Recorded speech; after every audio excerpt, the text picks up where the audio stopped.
kasi hindi ko naman naiurong kama doon.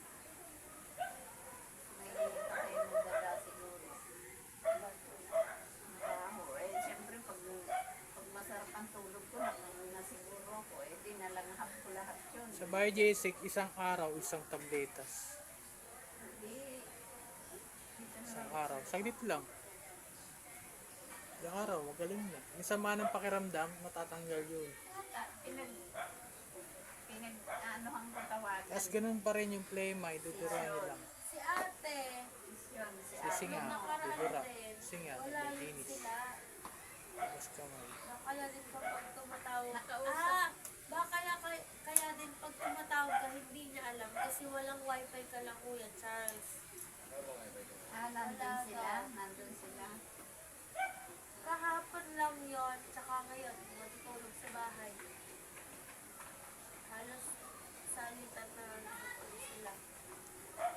Kasi hindi, Pinapupunta ko noong linggo kasi nandyan nakausap ko si Cons Arsiaga.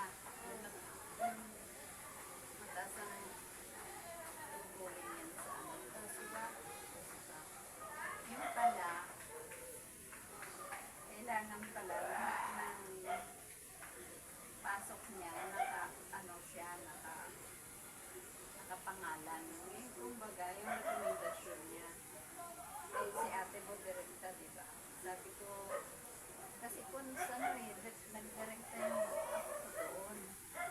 Tapos, naka-exam na. Pasado ba? Eh, kasi, sabi, pagtatawagan, ibig sabihin, pasado na. sabi, tatawagan daw siya kaso hanggang ngayon wala pa daw tawag. Kaya